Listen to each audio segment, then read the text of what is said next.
a forest in western Russia. A tree older than 3 generations of the people living near it.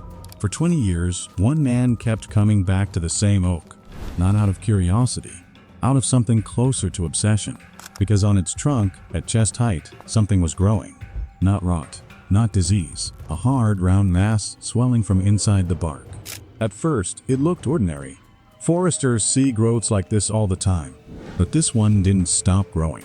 Year after year, it got bigger, denser, rounder, almost too round, like something was pushing outward from the inside, evenly in every direction.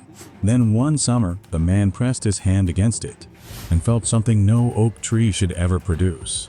Heat, not sun-warmed bark, something coming from underneath. He wrote it in his notebook and told no one, because a question had started forming in his mind, one he didn't want to be true. What if the tree wasn't sick? What if it was growing around something buried inside it? Something that had been there for decades, long before he was even born. His name was Andrei Vasilyev, a forest ranger with 30 years of experience in the Bryansk region. Not a scientist, not someone prone to exaggeration, just a man who knew these woods better than anyone alive. And he couldn't stop thinking about what might be sealed inside that oak. The region had a history most visitors never learned about.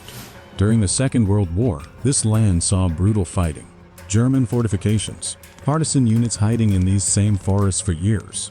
Even now, locals still dig up rusted shell casings, old helmets, fragments of weapons buried in the soil. So Andrei started building a theory. What if the growth wasn't disease at all?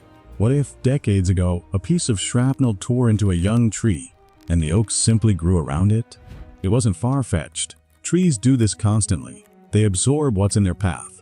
Wraparound fences, nails, forgotten tools left leaning against a trunk for too long. Given enough time, wood swallows almost anything. Andrei returned to the site with new eyes. He studied the growth more carefully than before. The shape still troubled him. Too round, too even, almost deliberate.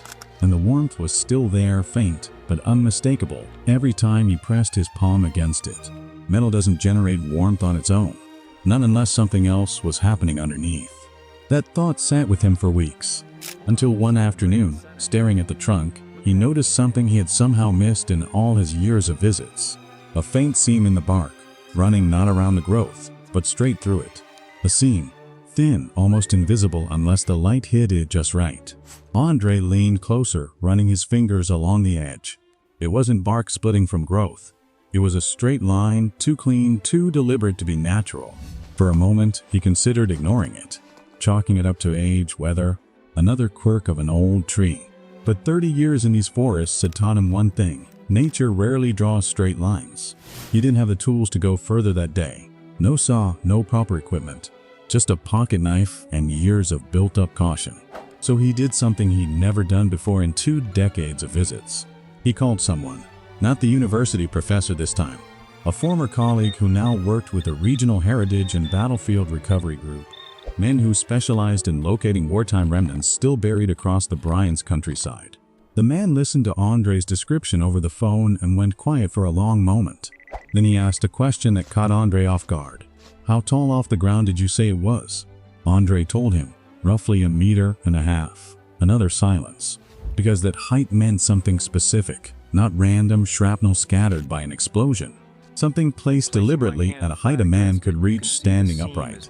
Andrei felt something shift in his chest, somewhere between excitement and unease. If that was true, this wasn't just war debris. This might have been left there on purpose. And if someone had hidden something inside that tree 70 years ago, the next question was obvious. Why? The heritage group agreed to send someone out. Not a full excavation team.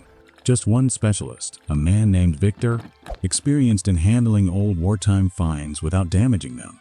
He arrived 2 weeks later with a portable X-ray scanner, the kind normally used on old ordnance before anyone touched it. Andrei led him through the marsh toward the oak. Victor examined the growth in silence for several minutes, ran his hand over the seam, studied the shape from every angle.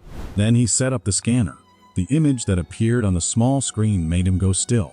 Not a shell fragment, not shrapnel. A defined, solid shape, roughly cylindrical, with edges too consistent to be random metal debris from an explosion.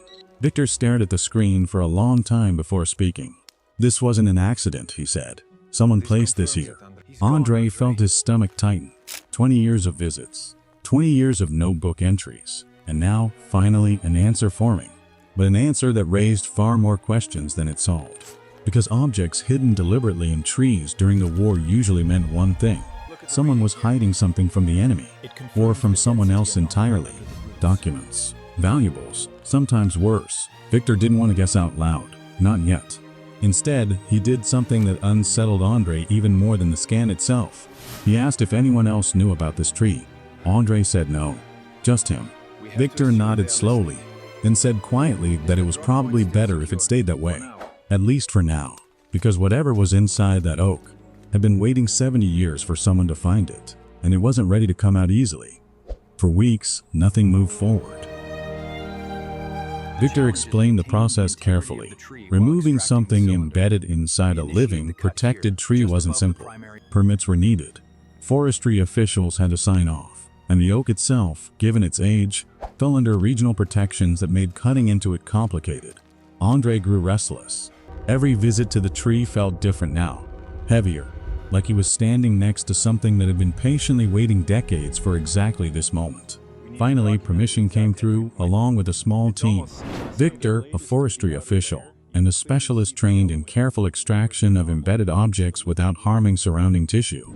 They worked slowly, shaving away thin layers of bark and wood around the seam, millimeter by millimeter. 2 hours in, the tool struck something solid. Not jagged metal, not the rough edge of shrapnel, something smooth. The forestry official leaned in first, then stepped back without saying a word. Victor continued, carefully clearing more wood away, revealing more of the shape underneath.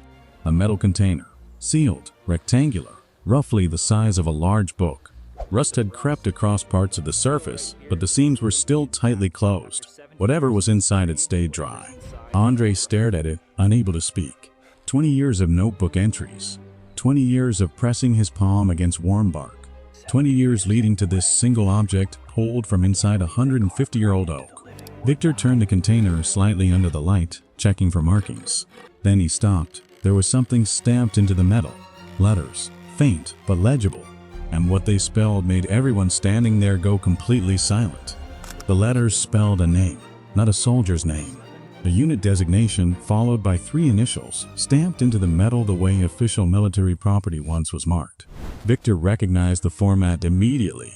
It matched records from a partisan detachment that had operated in these exact forests during the German occupation. Andrei felt his chest tighten.